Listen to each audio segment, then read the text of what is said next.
जय हिंद प्यारे बच्चों। जय हिंद जय भारत। कैसे हो आप सभी। आज की जो ये क्लास है ये आर्मी जीडी और आर्मी क्लरिकल में जो मैथ्स और रीजनिंग आते हैं, स्पेशली जो मैथ आता है उसके लिए है। मैं आपको पहले ही बता दूं एक बात। मैंने एक क्लास रीजनिंग की, सिंगल क्लास रीजनिंग की इसी चैनल पे डाली थी, एमआर और आर्मी के लिए। और मैंने तीन पार्ट में, यानी पार्ट 1, पार्ट 2 और पार्ट 3, तीन पार्ट में मैथ के top 200 type chapter wise, top 200 type भी इसी चैनल पर डाले हुए हैं। आर्मी, जीडी और क्लर्क और एमआर इनके लिए डाले थे। अगर आपको बहुत बेहतरीन स्कोर चाहिए तो आप उन क्लास को जरूर देखें। बहुत फायदा आपको वहां से मिलेगा, 100 के 100%, क्योंकि सारा प्रीवियस ईयर आधार पे उसमें मैंने क्वेश्चन डाला है। बात करते हैं आज के प्रैक्टिस सेट की। ये टोटल 10 प्रैक्टिस सेट मैं आपको कराऊंगा ऐसे। और ये आर्मी जीडी और आर्मी क्लर्क को पूरा का पूरा यहां पे टारगेट करेंगे। पहले ही बता दूं, क्वेश्चन इजी नहीं रहेंगे। इजी तो आप पढ़ ही रहे हो और इजी तो आपको आता ही है। क्वेश्चन थोड़ा हैवी रहेंगे। 15 क्वेश्चन यहां पर मैथ के हैं और 15 के 15 क्वेश्चन चैलेंजिंग होंगे। अगर आप इनको करके देखोगे तो वास्तव में आपको लगेगा कि हाँ गुरुजी ने मॉक टेस्ट डिफिकल्ट कराया है। लेकिन मैं फिर कह देता हूं, ये मॉक टेस्ट नहीं, ये सिखाने के लिए चीजें हैं। अगर आपने ये क्वेश्चन बना लिए तो इजी क्वेश्चन खुद आपसे बन जाएंगे, क्योंकि इजी इसके अंदर ही कवर हो जाएंगे। अगर कोई अदर एग्जाम वाला भी देख रहा है तो क्वेश्चन बहुत बेहतरीन है, देखे, समझे और अच्छे से हर एक क्वेश्चन को समझे। ठीक है, चलिए तो शुरू करते हैं। हर एक क्वेश्चन चैलेंजिंग आपके लिए होने वाला है आज के मॉक में। अगर किसी को हल्का हल्का पढ़ना है वो अभी क्लास को छोड़ दो। ये फाइल कहाँ मिलेगी? कैडिट डिफेंस एकेडमी के टेलीग्राम चैनल पे आपको मिल जाएगी। कैडिट डिफेंस एकेडमी जो एप्लीकेशन है उसमें फ्री पीडीएफ का जो फोल्डर रहता है, यूट्यूब फ्री पीडीएफ, वहां पे मैं एक फोल्डर बनवा दूंगा आर्मी मॉक के नाम से, वहां पे भी आपको मिल जाएगी। ठीक है, चलिए तो ये रहा आपके सामने क्वेश्चन नंबर फर्स्ट। उसने क्वेश्चन में कहा है कि ये एक एक्सप्रेशन है, एक व्यंजक है, और बताइए कि ये जो है दिए गए ऑप्शन में से किससे विभाजित होगा। मेरे प्यारे बच्चों, यहां पे जो ये क्वेश्चन है पूरा, ये 4 की पावर 61, 62, 63, 64, तो जो सबसे छोटी पावर होती है वो कॉमन ले लेते हैं। तो हमने इसमें सबसे छोटी 4 की पावर 61 कॉमन ले लिया। अब ये पूरा कॉमन आया तो अंदर बचा 1, जीरो नहीं बचा, जीरो नहीं 1, क्योंकि ये कॉमन आएगा तो अंदर गुणा 1 बचेगा, प्लस यहां से 61 पावर आ गई बाहर, एक पावर बची, तो 4 की पावर बची 1, क्योंकि यह 61 प्लस 1, एक पावर बची यानी 4। ये है 61 प्लस 2, तो 2 पावर बची 16, और ये है 61 प्लस 3, 3 पावर बची तो 64।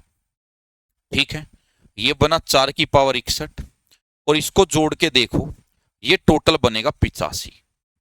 अब ये आपको बताना है कि किस ऑप्शन से कटेगा। 3 से तो नहीं कटेगा, ना तो 3 से 4 कटता ना 85, 11 ना 4 कटता ना 85, 19 ना 4 कटता ना 85, 17, क्योंकि 17 के पहाड़े में आता है 17 पंजे 85। तो ये जो नंबर है ये किससे कटेगा? ये कट जाएगा आपका 17 से। अगला क्वेश्चन देखते हैं पिटारे में क्या है। दो संख्याओं का एलसीएम उनके एचसीएफ का 84 गुना है, पहली स्टेटमेंट। एचसीएफ और एलसीएम का योग 680 है, दूसरी स्टेटमेंट। एक संख्या 56 है, दूसरी बताओ। पहले तो आपको एक फॉर्मूला पता होना चाहिए। अगर कभी भी एचसीएफ एलसीएम चैप्टर है और उसमें जिक्र हुआ है संख्याओं का और उनके एलसीएम और एचसीएफ का, तो ये फॉर्मूला लगता है। फॉर्मूला क्या है? पहला नंबर गुणा दूसरा नंबर बराबर उनका एलसीएम गुणा उनका एचसीएफ। तो जो नंबर की गुणा होती है वो बराबर होती है उन्हीं नंबर के एलसीएम और एचसीएफ की गुणा के। अब उसने मुझे क्या दिया? मुझे उसने पहला नंबर दिया है 56, दूसरा नंबर पूछा है। दूसरा नंबर मैं तभी बता सकता हूं जब मेरे पास एलसीएम और एचसीएफ दोनों मौजूद हो। अब ये उसने डायरेक्ट नहीं दी है, ये उसने इनडायरेक्ट दी है। कैसे? दो इक्वेशन के थ्रू। कैसे?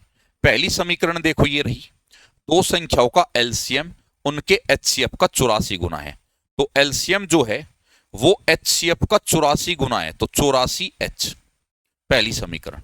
एल का मतलब एलसीएम, एच का मतलब एचसीएफ, तो एलसीएम 84 गुना है एच का। दूसरी इक्वेशन, एचसीएफ और एलसीएम का योगफल है 680, ये हो गई दूसरी इक्वेशन। अब जो ये एल है, इस एल का जो ये मान है, ये वाला मान है, ये यहां रख दो, तो ये है 84H। तो जब इसको यहां रखोगे H और 84H, ये हो जाएगा 85H बराबर 680। 17 के पहाड़े में 68 भी आता है और 85 भी, तो 17 चौका 68, 17 पंजे 85, तो H 5 से कटा 8 बार, H आया 8। अब अगर H 8 आया तो यहां से L भी निकाल लो तुम, L आएगा 84H, तो 84 गुना 8, ठीक है, तो यहां से L भी आ गया।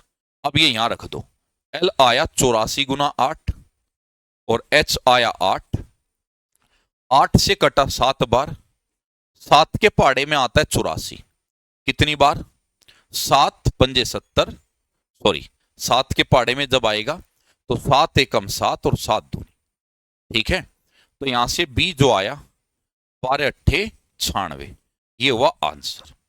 ठीक, बहुत ज्यादा चांस हर एक क्वेश्चन के आने के रहेंगे, क्योंकि जो भी क्वेश्चन है वो मैंने पूरा प्रीवियस ईयर के आधार पे रखा है, इजी मैंने नहीं रखे, मैंने मॉडरेट टू डिफिकल्ट रखे हैं। क्वेश्चन नंबर 3 चुनाव का क्वेश्चन है। एक चुनाव में 15% मतदाताओं ने मतदान नहीं किया, वोट ही डालने नहीं गए। डाले गए वोट में से 10% अवैध यानी खराब घोषित कर दिए। विजेता को विजेता को जो वैलिड वोट है उसका 55% मिला। ये बताओ, विजेता को मिला है वैध मत का 55 विजेता को, तो जो हारने वाला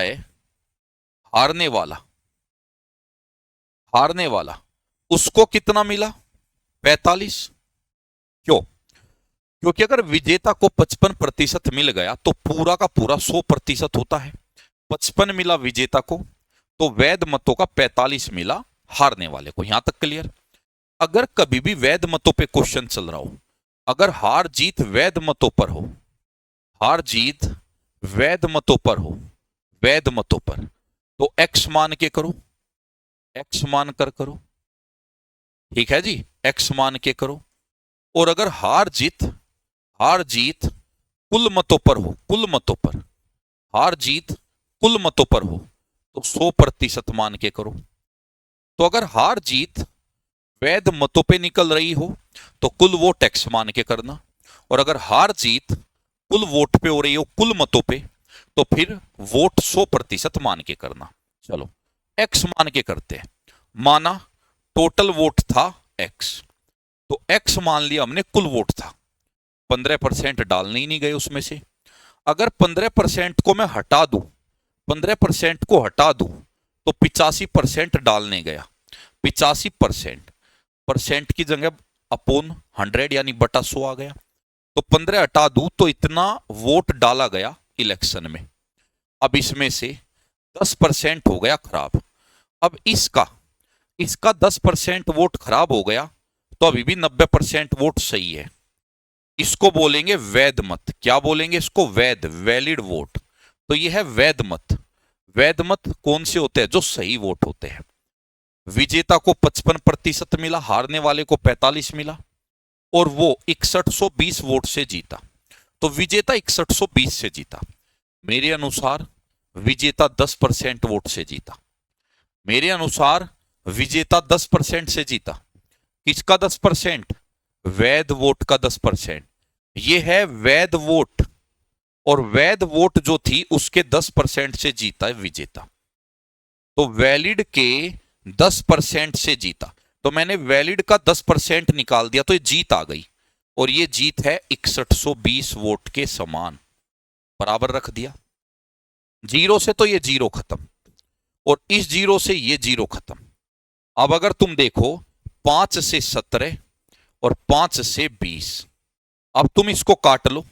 अगर तुम काटोगे 17 से ही काटो, 17 तिया 51, 10 और 2 102, 17 छिका, और 9 से भी काटो, 9 से आया 40, और ये यहां पे देखो 1 और 1 2 जीरो और 1 3 जीरो, 3 जीरो इसके आगे लगा दो 40,000, और 2 की गुणा कर दो 80,000, तो x आया 80,000।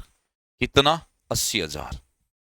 2 बार जब इनको कर लोगे अपने आप स्पीड बढ़ जाएगी। नेक्स्ट, ये देखो कितना बेहतरीन क्वेश्चन है। हर एक क्वेश्चन वास्तव में तुम्हें लगेगा कि मौज हो गई, और अगर करके जाओगे तो स्कोर बहुत बेहतरीन आएगा तुम्हारा। और क्लर्क वाले तो बिल्कुल करके जाना 100 के 100%। एक व्यापारी अपने माल का मूल्य क्रय मूल्य से 40% अधिक मार्क करता है। जो क्रय मूल्य था, जितने रुपए का सामान था, उससे 40% बढ़ा के रखता है।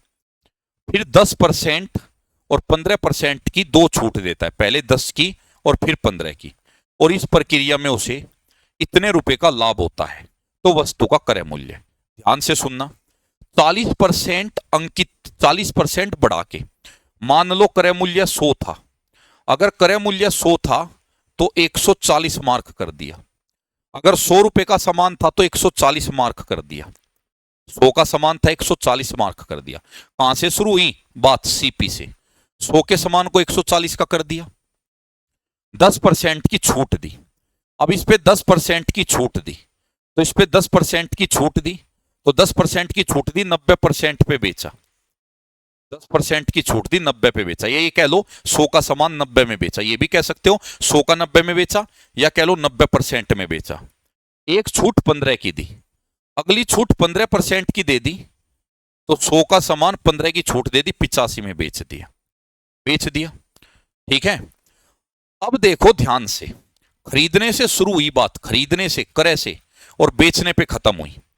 अब मुझे ध्यान से यहां से सोल्व करके देखो, जो चीजें सोल्व हुई है। 0 से 0 कटी, 0 से 0 कटी। अब और भी अगर तुम छोटा इसको करते हो तो 5 से कटेगा ये 17 बार, 5 से कटेगा ये 20 बार, और अगर इसको और भी छोटा करो, ये 7 और ये 10। अब मुझे बता दो क्या आया? 17 निम्मा 153, 153 सत्ते, तो 7 गुना 153, और बटे में कितना आया? 1000। ये क्या है? ये है सीपी क्रय मूल्य, और ये है एसपी विक्रय मूल्य। ये क्रय मूल्य, ये विक्रय मूल्य, तो इनके बीच का जो यहां से निकलेगा वो हुआ लाभ। देखो इनकी गुणा करो, पहले 150 की करो, 150 की करोगे 15 सत्ते 105, 1050। 3 की करो 7 21, 1071, तो ये बना 1071। तो मैं इसको हटा के 1071 लिख देता हूं, तो ये यहां बना 1071, ठीक है। अब अगर ये 1071 बना तो ये हुआ इसका प्रॉफिट। तो प्रॉफिट बताओ कितना आया? यहां से प्रॉफिट आया 71 यूनिट, ये आया प्रॉफिट। अब उसने कहा है प्रॉफिट 142.82 था। मुझे एक बात बताओ, अगर प्रॉफिट 142.80 रुपए था, लगभग कितने गुना है?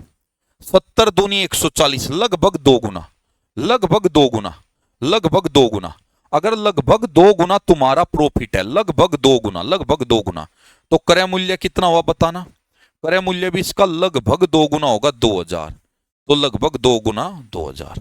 फिर से देखो, फिर से देखो, इसके अलावा किसी और तरीके से आप करके देखना और टाइम देखना फिर कितना लगेगा। फिर देखो, 100 रुपए का सामान 140 मार्क किया, 100 का था, 140 उस पर मार्क कर दिया, पहला केस। 10 का डिस्काउंट दिया तो आगे 90% में बेचा, फिर 15 का डिस्काउंट दिया 85 में बेचा। तो यहां इनकी गुणा वुणा करके मैंने सोल्व किया, नीचे बना 1000 और ये बना 153 सत्ते 1071। यानी बात शुरू हुई खरीदने से, खत्म हुई बेचने पे। खरीदने से शुरू हुई क्रय मूल्य नीचे, बेचने पे खत्म हुई विक्रय मूल्य ऊपर।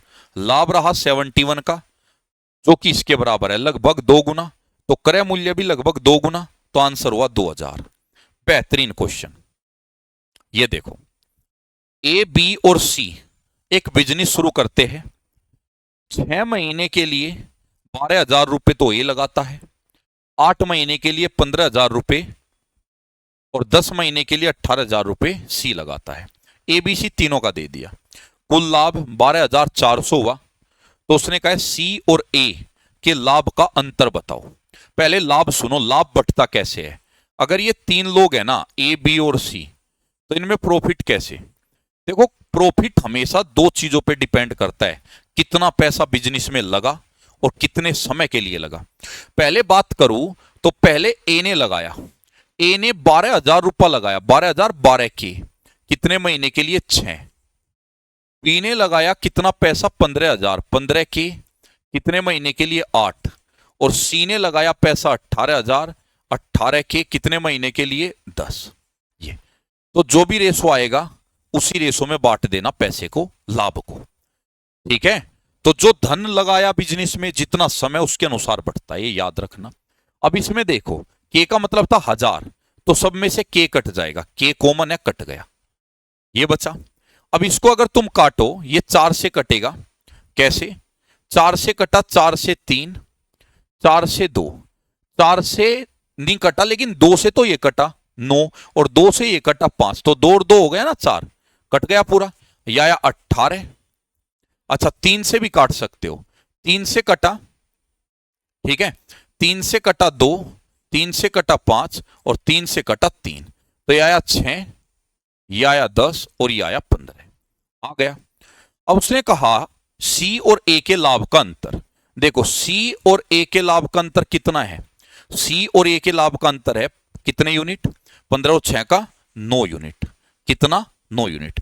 लेकिन आप ये मत देखो, आप ये देखो, मेरे हिसाब से तीनों का लाभ कितना बना? इसको मिलेगा 6 यूनिट, इसको 10 यूनिट, इसको 15 यूनिट। ए को 6 यूनिट मिला, बी को 10 16 और ये 15 31, तो कुल लाभ है 31 यूनिट। अब ये 31 यूनिट जो लाभ है वो इसके बराबर रखो, तो तुम कहोगे 31 यूनिट बराबर 1,24,000 आया। अब तुम्हें निकालना है डिफरेंस सी और ए का, कितना है? 6 यूनिट। तो 6 यूनिट का मान बता दो, कैसे बताओगे? 31 एकम 31 चौका, 1 यूनिट आया 4,000, तो 6 यूनिट आएगा 6 गुना 4 के 24,000, तो कितना? 24,000। कितना जी? 24,000। ठीक है, सॉरी, ये 12,400 था, हमने यहां थोड़ी मिस्टेक कर दी, ये 1,24,000 लिख दिया, ये था 12,400 और ये कटेगा 400 बार, और अगर ये 400 बार कटेगा तो ये आएगा 6 गुना, ये आया 400 400, तो 2400। अच्छा, ये 9 था, अच्छा ये भी 9 था, 15 और 6 का अंतर था 9 9, ये था 9, तो ये 9 था, तो 9 यूनिट निकालना है क्योंकि डिफरेंस 9 था, तो 9 गुना 400, तो ये आ गया 3600। ओके, ये रहा। ये देखो, ये देखो एलिगेशन का क्वेश्चन है, कैसे करेंगे सुनो। एक परीक्षा में 45 छात्रों का औसत अंक 72 है। 45 छात्र यानी पूरी क्लास का एवरेज है 72। लड़कों का औसत है 68, लड़कियों का है 78। तो लड़कों और लड़कियों की संख्या के बीच अंतर बताना है। एलिगेशन होता है तराजू मेथड। तराजू कैसे? तराजू का एक पलड़ा जैसे क्लास के लड़के, दूसरा पलड़ा क्लास की लड़कियां, और जहां से पकड़े हो वो क्लास। तो एलिगेशन लगेगा बॉयज गर्ल्स। अब इसमें भी क्या लेना है? उनकी क्वालिटी, उनके बारे में जो स्पेशलिटी बताई गई है। उन्हें कहा 45 छात्र का औसत अंक 72 है, यानी पूरी क्लास का एवरेज अंक है 72, लड़कों का है 68, तो लड़कों की क्वालिटी बताई है, लड़कों का औसत अंक बताया 68, लड़कियों का बताया 78 और पूरी क्लास का बताया 72। तो ये होता है तराजू। लड़के के बारे में जानकारी, लड़कियों के बारे में जानकारी, पूरी क्लास के बारे में जानकारी, और यहां लगता है डिफरेंस, और वो भी क्रॉस, तिरछा डिफरेंस। 68 और 72 का अंतर कितना गया? 4। इनका अंतर लिखना होता है बड़े में से छोटा घटा के। 78 और 72 का अंतर कितना गया? 6। और ये आता है रेशो, और ये रेशो किसका आता है? ये रेशो आता है लड़के और लड़की का, तो ये बॉयज और गर्ल्स का रेशो आया। ठीक है, बॉयज और गर्ल्स की संख्या, बॉयज और गर्ल्स की संख्या का रेशो आया। अब टोटल कितने थे? 45। उसने कहा इनके बीच अंतर बताओ। देखो भाई, मेरे हिसाब से लड़का 3 यूनिट, लड़की 2 यूनिट, तो मेरे हिसाब से टोटल 5 यूनिट। क्वेश्चन कहता है टोटल थे 45, 1 यूनिट आया किसके? 9 के। वो कहता है डिफरेंस बताओ, तो जो डिफरेंस आया लड़का और लड़की का वो 1 यूनिट आया, 1 यूनिट यानी 9 आंसर। तो कितना अंतर आया? 9। ठीक है, तो इसको आपको रोक रोक के करना है, मौज ही आ जाएगी अगर आपने इसको ध्यान से किया।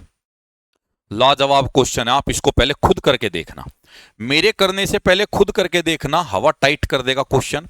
और मैं देखो कितना आसान मेथड से तुम्हें कराऊंगा। कोई निश्चित धनराशि वार्षिक चक्रवृद्धि ब्याज की दर से 3 साल में हो जाती है 1860। ये मान लो x थी, 3 साल में तो होती है 18,600। कितने में? 3 साल में। और 6 साल में, 6 साल का मतलब है अगले 3 साल। 6 साल का मतलब है शुरू से तो 6 साल, लेकिन यहां से अगले 3 साल में हो जाती है 27,900। तो उसने कहा है कि मूल धनराशि बतानी है।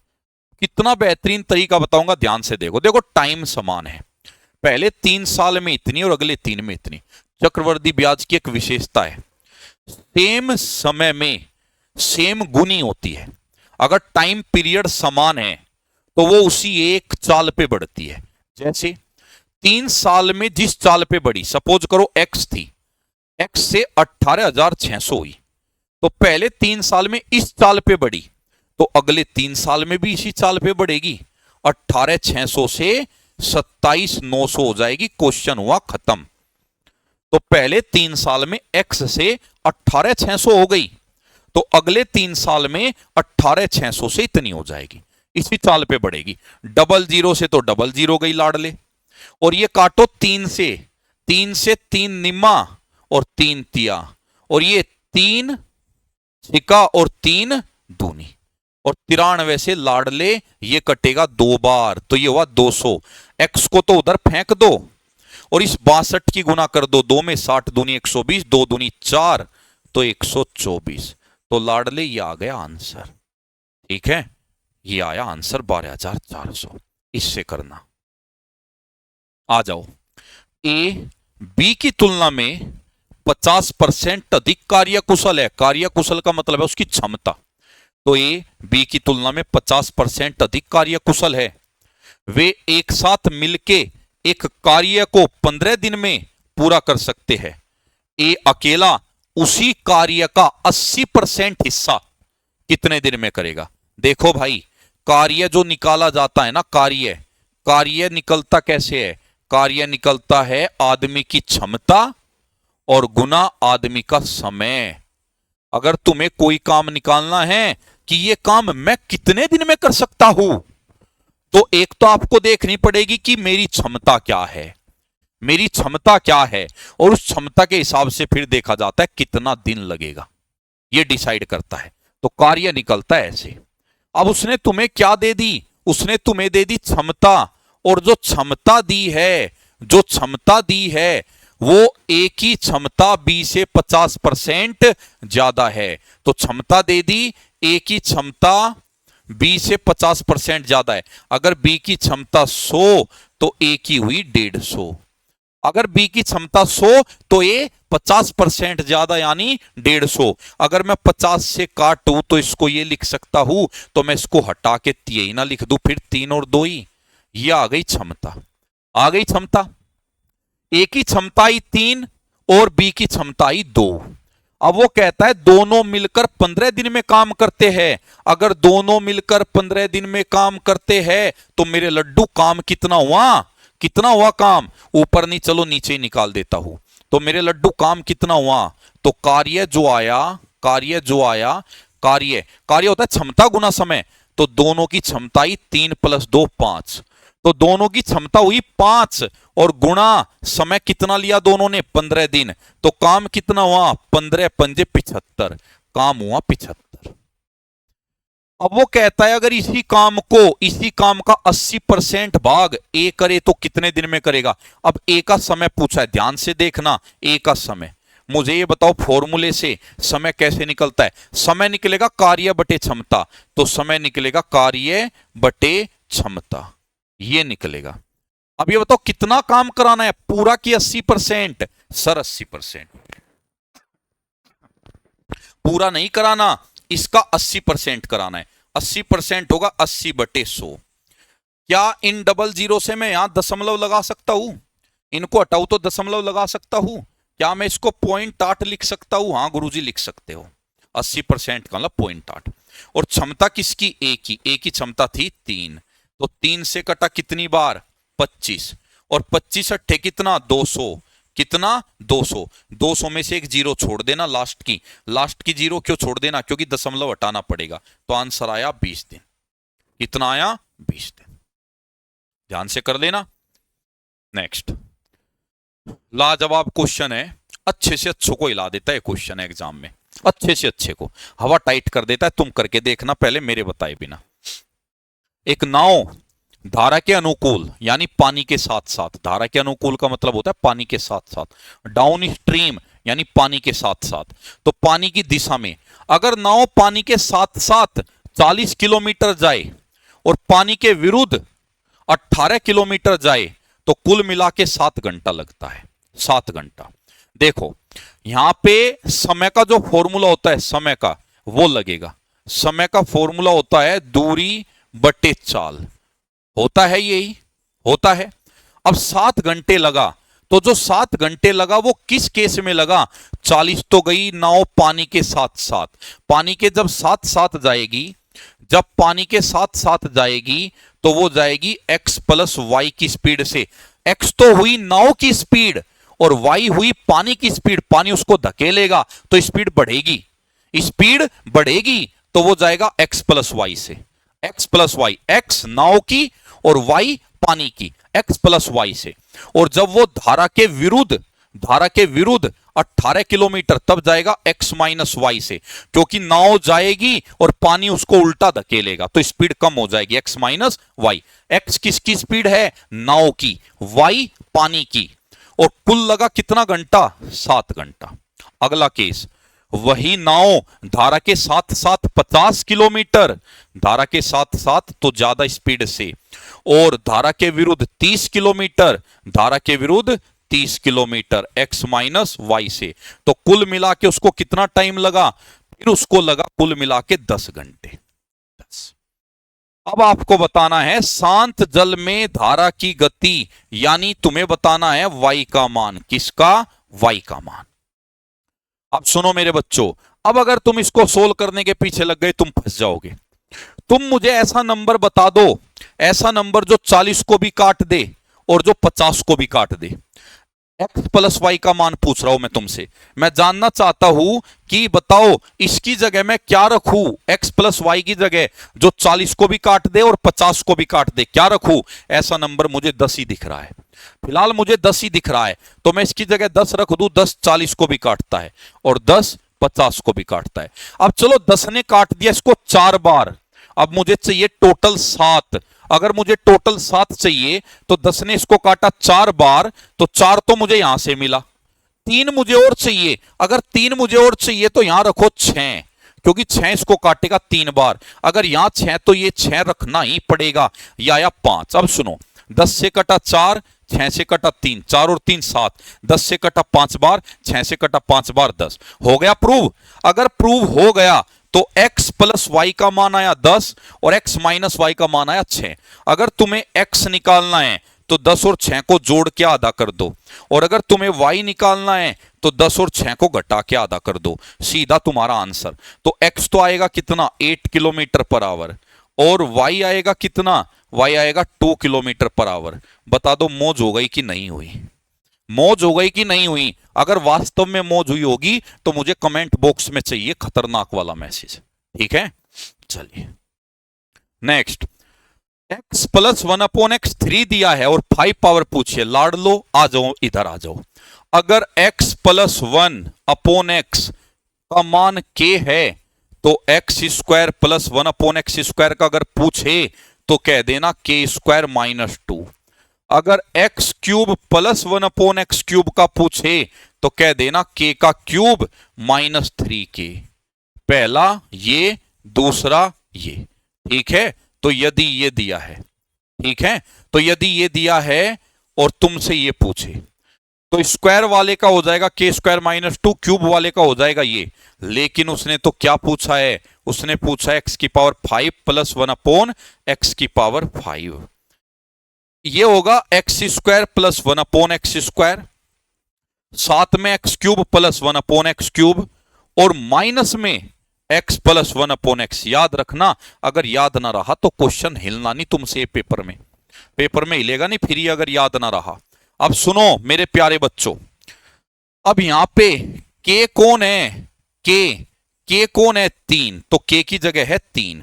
अगर k की जगह 3 है, रखना एक बार, इसका रिजल्ट क्या होगा, इसका रिजल्ट होगा k² -2। k की जगह है 3 तो 3 का स्क्वायर -2। अच्छा जी, इसका रिजल्ट क्या होगा, ये रहा सेकंड से k³ कितना था 3 का क्यूब, -3k, k कितना था 3 और माइनस ये k यानी 3। ये हुआ 9 में से 2 गया 7 और ये हुआ 27 में से 9 गया 26 -3, 26 सत्ते 126 -30, ये 18 सॉरी, ये आया 18 और -3, 18 सत्ते 126 -3 123। तो याद रखना, ये हो सकता है एग्जाम में इसे पूछ ले, हो सकता है इसे पूछ ले, तो याद रखना है। नेक्स्ट, ट्रायंगल एबीसी में एंगल बी और सी के आंतरिक समद्विभाजक, मतलब वो ये कहता है कि ये है एबीसी, ये है एबीसी, ये ए बी सी। अब वो कहता है बी और सी के जो आंतरिक समद्विभाजक है, आंतरिक समद्विभाजक का मतलब है कोण समद्विभाजक, यानी जो बी को 2 हिस्सों में बांटेगा, बी को 2 हिस्सों में क्रॉस लगा दो, क्रॉस का मतलब 2 हिस्सों में बांट दिया, और जो सी को भी 2 हिस्सों में बांटेगा, सी को भी 2 हिस्सों में बांटेगा, इसकी बात कर रहा है। ठीक है, और ये कहां काटते हैं, ये ओ पर काटते हैं। तो ध्यान रखना, ये जो मान होता है ये होता है 90 + a/2 बस। ठीक है, 90 + a/2। तो कोण बी और सी के जो आंतरिक समद्विभाजक है वो जहां काटते हैं वो एंगल ये होता है। अब उसने कहा है ओ पर काटते हैं, यदि कोण ए 64 है, इसको उसने दिया है 64, तो उसने कहा है एंगल बीओसी बताओ, यानी ओ बताओ, ओ हो जाएगा 90 + a का आधा 64/2। याद रखना इसको, सीधा क्वेश्चन आएगा, सीधा क्वेश्चन आएगा। ठीक है, और अगर बाह्य होते, बाह्य अगर केस होता ये, केस होता ये, केस ये होता ए बी सी, अगर ए और ए बी और सी के बाह्य समद्विभाजक होते, ऐसे ऐसे बाह्य समद्विभाजक होते, बाह्य समद्विभाजक, तो फिर यहां जो बनता ये बनता 90 - a/2। तो अगर आंतरिक समद्विभाजक है तो 90 + a/2, अगर बी और सी के बाह्य समद्विभाजक है तो 90 - a/2, ये बनता। लो भाई, पहिए का, एक वृत्ताकार पहिए की त्रिज्या 1.75 मीटर है। देखो एक पहिया है, पहिए की त्रिज्या 1.25 मीटर है। 11 किलोमीटर की दूरी तय करने में पहिया से कितने चक्कर लगेंगे? बचपन में तुमने पहिया खूब घुमाया होगा गलियों में को, तुम दौड़ते जाते थे ऐसे पहिया को, ऐसे पहिया पे डंडी या हाथ मार के दौड़ते जाते थे और पहिया भी चलता जाता था, चलता जाता था, चलता जाता था 4-4, 5-5 किलोमीटर तक। ये हो गया पहिया। ये अब ये देखो, ये पहिया जब चलेगा तो इसकी परिधि टच करेगी जमीन को। क्या परिधि? तो पहिया की परिधि जमीन को टच करेगी। इसका मतलब यह है पहिया द्वारा चली गई दूरी, पहिया द्वारा चली गई दूरी, पहिए की परिधि, पहिए की परिधि, परिधि का फॉर्मूला ये होता है, पहिया यानी सर्कल, वृत्त, तो वृत्त की परिधि और गुणा उसके द्वारा लगाए गए चक्कर, उसके द्वारा लगाए गए चक्कर, ये फॉर्मूला है, इसको रट लेना। तो उसने कहा है दूरी है 11 किलोमीटर, ये यहां मीटर में है तो इसको भी मीटर में बदलो, दूरी है 11 किलोमीटर, तो 11 × 1000 मीटर कर लो, 11 × 1000 मीटर, क्योंकि 1 किलोमीटर में 1000 मीटर होते हैं। और यह आया 2, पाई का मान 22/7, याद रखना एग्जाम में नहीं देगा, और आर है 1.75 मीटर, 1.75 मीटर। कितने चक्कर लगाए पता नहीं, एन मान लो, एन माना, एन चक्कर लगाए। करो मेरे प्यारे बच्चों सोल्व। 11 से कटा कितनी बार? 11 से कटा 2 बार। अगर ये दशमलव हटाओ तो बटे में आएगी 00, आ गई। 7 से कटा कितनी बार? 7 दूनी और 7 पंजे। और 25 से कटा कितनी बार? 4। और 2 दूनी 4 से 4, तो एन आया 1000। तो 1000 चक्कर, 1000 चक्कर लगाएगा। कितने? 1000 चक्कर लगाएगा। चलिए नेक्स्ट देखिए,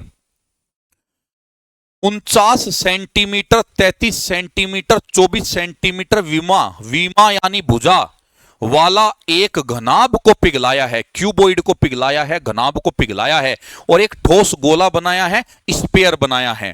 तो गोले की त्रिज्या, याद रखना अगर किसी चीज को पिघलाते हो तो उसकी आकृति बदलती है, उसकी शेप बदलती है, उसका आयतन नहीं बदलता, वॉल्यूम नहीं बदलता, आकृति बदलती है, आयतन नहीं बदलता। तो घनाभ का जो आयतन होता है वो होता है लंबाई गुना चौड़ाई गुना ऊंचाई, और जो गोले का आयतन होता है वो होता है 4/3 पाई आर क्यूब। ये तो आयतन बराबर रहेंगे दोनों के। अब घनाभ जो है उसकी लंबाई 49, चौड़ाई 33 और हाइट 24, और यह आया 4/3, पाई हुआ 22/7, और आर कितना हुआ? आर तो निकालना है।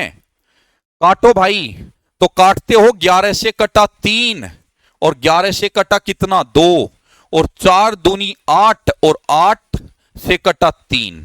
ठीक है जी।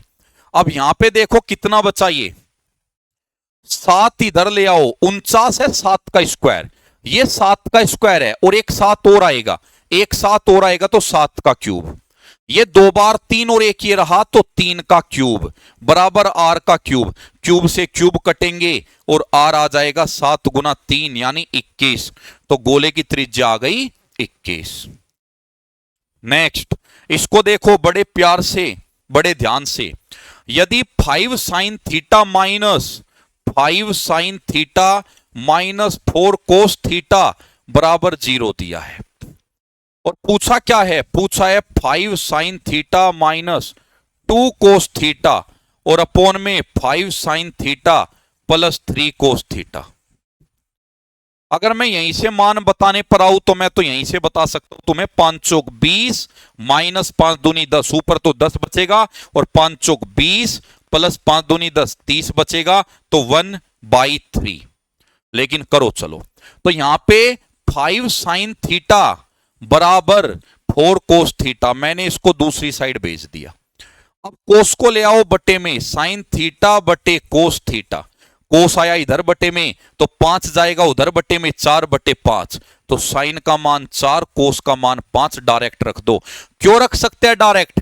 क्योंकि क्वेश्चन यहां देखो साइन और कोस बटे में है, यहां भी साइन कोस बटे में है और सेम डिग्री है। अगर बटे में है और सेम डिग्री है, सेम डिग्री का मतलब सेम पावर ऊपर नीचे, तो डायरेक्ट रख सकते हो। तो डायरेक्ट साइन की जगह रख दो 4, कोस की जगह 5, साइन की जगह 4, कोस की जगह 5, ऊपर बचेगा 10 और नीचे 30, और ये कटा 1/3। नेक्स्ट, लास्ट क्वेश्चन मैथ का। एक थैले में 5 लाल, 4 नीली, 3 हरी गेंद है। यदि अचानक 2 गेंद निकाली जाए तो दोनों गेंदों के लाल होने की प्रायिकता, यदि एक गेंद निकाली जाती, यदि एक निकाली जाती तो आसान होता, यदि एक निकाली जाती तो आसान होता, लेकिन जानबूझकर मैंने आसान नहीं रखा।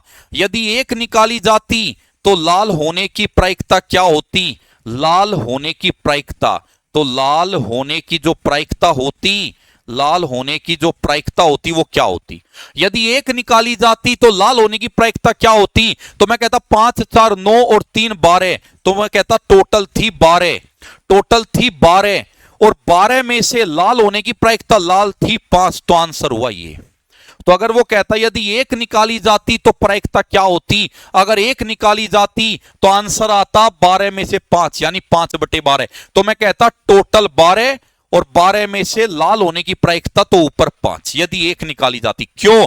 क्योंकि ये होता है 12C1 5C1, और 5C1 5 ही देता है, 12C1 12 ही देता है, तो इसलिए ये आता। लेकिन अभी निकाली है 2, तो 2 निकाली है 2, तो 2 निकाली है, तो 2 के लिए क्या करेंगे? तो 2 के लिए क्या करेंगे तुम समझ गए होंगे मुझे लगता है। 2 के लिए क्या करेंगे? 2 के लिए क्या करेंगे? 2 निकाली है तो नीचे आएगा 12C2 और ऊपर आएगा 5C2, क्योंकि निकलनी लाल ही है लेकिन वे दोनों लाल हो। तो मैं कहूंगा 2 गेंद अचानक निकाली गई, तो नीचे आते हैं टोटल केस, नीचे आते हैं कुल केस।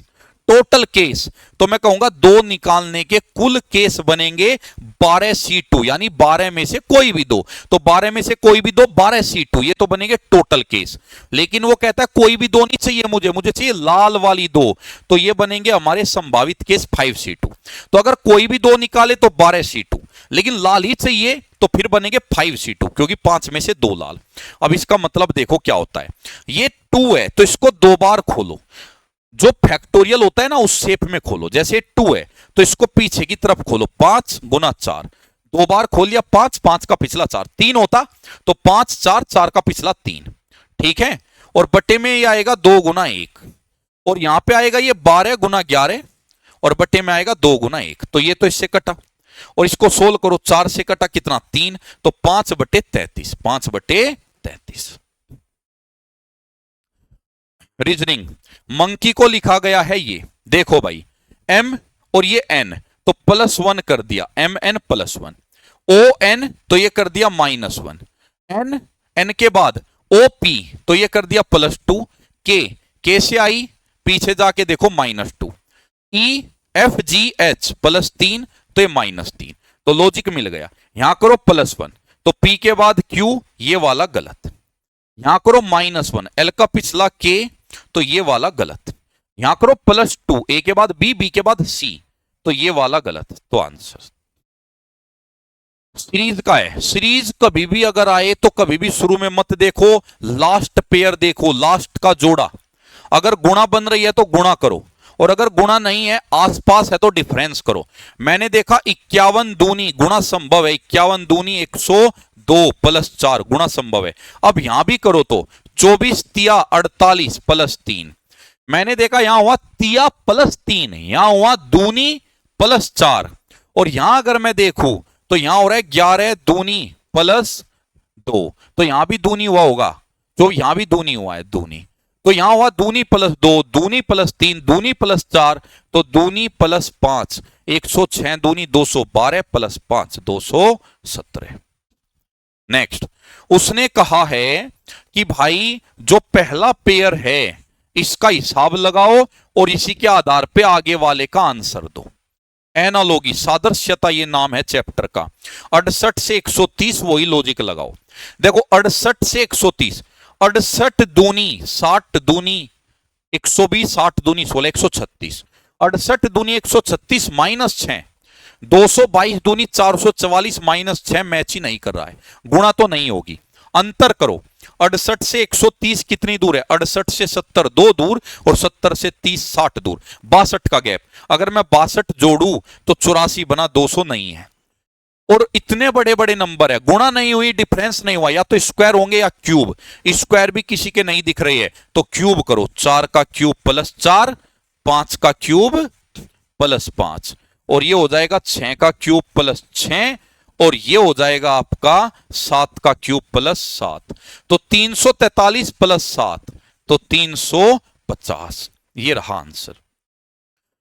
एक महिला की तस्वीर की ओर इशारा करते हुए एक आदमी कहता है, आदमी महिला के बारे में बता रहा है, आदमी बता रहा है, आदमी कहता है वह महिला, वह यूज हुआ है महिला के लिए, आदमी कहता है वह महिला मेरे पिता, तो आदमी कहता है ये आदमी हुआ, ये आदमी कहता है वो महिला मेरे पिता, यानी आदमी के फादर, तो वो आदमी कहता है कि वो महिला मेरे पिता के इकलौते बेटे, पिता का इकलौता बेटा तो वो आदमी ही हुआ, मेरे पिता के इकलौता बेटा यानी वो आदमी खुद की मां, इस आदमी की मां, इसके पास पिता तो है तो मां को बैठाओ यहां, ये हुआ इस आदमी का पिता और ये हुई माता, ठीक है, कि मां की इकलौती बेटी, मां की इकलौती बेटी इस आदमी के बगल में ही बैठेगी। बगल में क्यों बैठेगी, क्योंकि बहन हुई।